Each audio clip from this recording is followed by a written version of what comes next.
AM 1300. Percy with you in the morning time here, and of course more in the way of great music in store.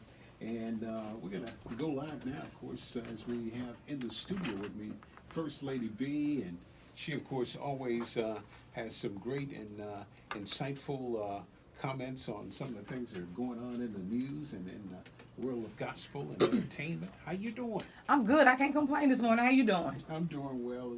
Good. Hey, listen, I don't know where you want to begin. Well, can we start with Omarosa? Okay. So let me tell you what I said when she first, let's be honest, got fired from the White House. Yes. Okay? Let's be honest, right? Okay. I said to myself, hell has no fury like a woman scorned. Mm-hmm.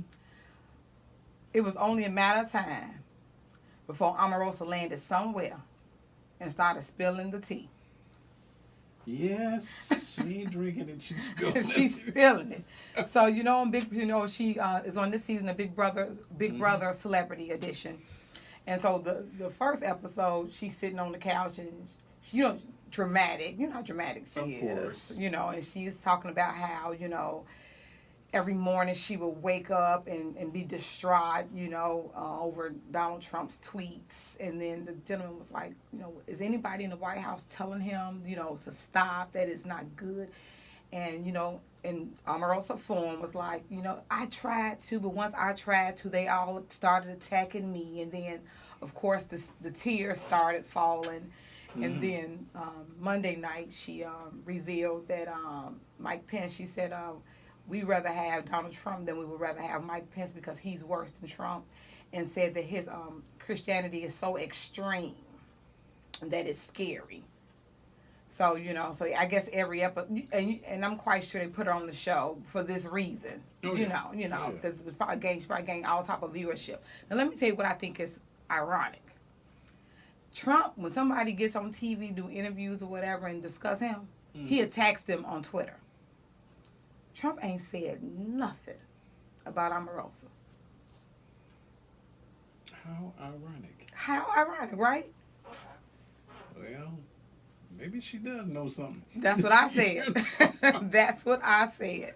Maybe she does. That's what I said. I figured, she's definitely trying to stretch out this 15 minutes of fame of hers. That's true. And apparently she's being successful in doing so. Uh-huh. And then Gladys Knight, I know you saw that. Okay, tell everybody about that. So Gladys Knight performed at Clive Davis's Grammy party, which was 2-3 weeks ago. Right. And she looked fabulous, right? I mean, she looks really good, right? Mm-hmm. So all of a sudden, this past weekend, out of nowhere, people she started trending on social media, and people were saying she had this facelift and she had all this work done, blah blah blah blah blah. So Gladys, she a legend. She finally got tired of it. And so she released a statement and said, I owe it all to God and good genes. Well, the thing about it is that even if she had, right? So what? So what? She look good. I said she good, so that means I'm good. Yeah. I mean, so what? Mm-hmm. I don't understand, why people, it's like maybe you've seen a picture of what your grandma looks like. And you're fearful. Come on. Right, come on. But I'm like, if, somebody's, because Gladys is what? 70? 70. Yeah, like 74, yeah. 70-ish and still look good. We look at people like Tina Turner. That's right. Who've weathered, some incredible storms. Stuff, yeah, that's right. And literally doesn't look like what she's been through. Exactly. Hello, somebody. So, to God be the glory. Mm-hmm. So that's, I said something you said. I said, she good, so that means I'm good. I could care less. She looked fabulous to me. Mm-hmm. And that's just it. So I don't understand the Twitter trolls. Yeah, I don't get it either. And then let's talk about Snoop Dogg. Yeah, Snoop's got new music. He was very smart in terms of... Very. I mean... The collaborations. Clark Sisters. Rance Allen. Tribbett, Rance Allen. Faith Evans. He went out there and got some heavy hitters to be a part of this project. He says what his mom... Yep, his mom... was the moving force behind it. Yeah, and he actually did say that, when he was growing up, he was like, I grew up in church. And, just like most of us, he said, I grew up in church and I kind of, went straight away. And now I'm just getting back to my roots. So I watched, he was on Super Bowl gospel celebration. and they aired it on BT Saturday night. So I watched him and Rance Allen's performance, and I watched him and the Clark sisters' performance, and the Clark sisters gonna do what they gonna do anyway. Oh yes. So I like you said, he was smart. He was smart with his collaborations. So we'll see how the CD does, but he was smart with his collaborations. Because actually, after we wrap up, I'm gonna play "You," which is actually the first single from the project, and it features Ty Tribbett. Okay, that's gonna be interesting. Yeah. Because Ty Tribbett stretches himself. Oh yeah, he does. Ty is like no other. Yeah, for sure.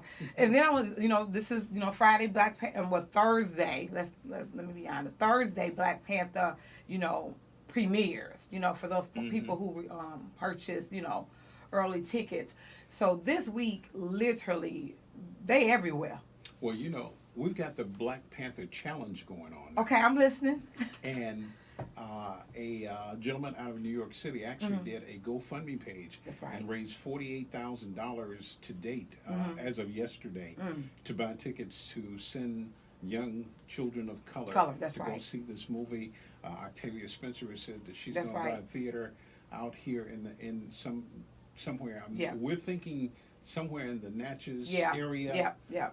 And as a matter of fact, I checked last night. She still hadn't posted yet, so I'm quite sure she'll do it today. So she's probably working with churches or an organization or two down there to do that. And more people, the 100 Black Men of Las Vegas are doing the same thing. Yeah, and I know rapper T.I. out of Atlanta, and they teamed him up with Walmart, and they're doing one in Atlanta as well. And I don't know if you saw also that they're challenging us to make sure that they're challenging, Ryan Coogler, who directed Black Panther. He's like a 35-year-old African American gentleman from California, and they're challenging him now to give a percentage of the proceeds back to the African American community to help, impoverished young African American boys and girls. I think this whole week and what this signifies and how we're using it as an opportunity, not just to go see the movie, but an opportunity to shed light and to give back, I think is awesome. That was interesting interview with Chadwick Boseman and his I guess leading lady in this movie. Yeah. Lupita. Lupita, yeah. Hey, I always mess that name up.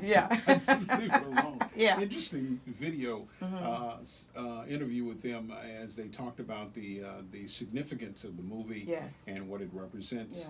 Yeah. And beyond the obvious first Black superhero. Right. It's deeper than that. But the deeper messages that are in this, and it's so very well done from what I'm hearing. Actually, I have a friend who saw the initial screening of it about 2 weeks ago, I think, and she walked away. She said it was amazing. It was amazing. It is so well done, so well scripted, so well, with the, of course, with the Marvel money behind it. Yeah, the Marvel money behind it, yes. They did a very good job. And, I'm excited. And I'm just glad that apparently they gave this director a lot of latitude in terms of what he wanted to create in terms of an on-screen presentation. Yeah, and he did say, Ryan Coogler, when they were talking to him, he did say that, which I think is phenomenal, that he actually asked the actors and actresses as well for their input. So I think it's what I say, I call it a tribe of people that one of the contributions that Chadwick Boseman made when that question was asked was that he insisted that everybody come with a African dialect in terms of their speaking, and I think except for the antagonist, the pretty boy, Michael B. Jordan. Yeah, except for Michael B. How did I know that's who you're talking about? Michael B. Jordan is the only one who wasn't required to have. And that's because he plays the villain, right? Yeah, he's a villain. Okay. He's a villain. Yeah. So he gets away with it, and of course the Caucasian members of the cast they get away with it, but everybody else they in the tribe. Yeah. I'm excited. I am really excited for that. And then it was one more thing I wanted to just touch on really quickly. Brian Courtney Wilson, Motown's pushing. He has a new single out. What's coming out? Great Work. Yeah, we're playing that. Okay. Yes, I saw that Motown's pushing that pretty heavy, and I love Brian Courtney Wilson. He's such a good guy. Music, also, of course, James Fortune's got James music Fortune. as well. That's right. Oh, speaking of James Fortune, they Monday, Festival of Praise. this year's it's all men. I call it the all men's review. They start in March and they're going to Shreveport first, and it's Charles Jenkins, James Fortune, Fred Hammond, of course, Donnie McClurkin, and Take Six. Oh, okay. Yeah, so they start next month in Shreveport, and I think they end like August or something like that. But yeah, but it's all men this time around. So I think that's awesome. Okay. Yeah, so they came. Fred Hammond released that on Monday. So too bad Michael B. Jordan doesn't sing gospel music. Right. Okay. I just had Right. to get Give me with that one. But that's all I have this all week. right. Hello to the creek. Yeah, so hello to my husband, Pastor Ernest C. Slaughter Sr. Happy Valentine's Day, boo. And our church family at New Caney Creek Missionary Baptist Church. All righty there. And of course, as I promised you, we were going to wrap up the segment by letting you have a chance to hear the new gospel single from the likes of none other than Snoop Dogg featuring Ty Tribbett. Here it is. It's called You. Let me do this.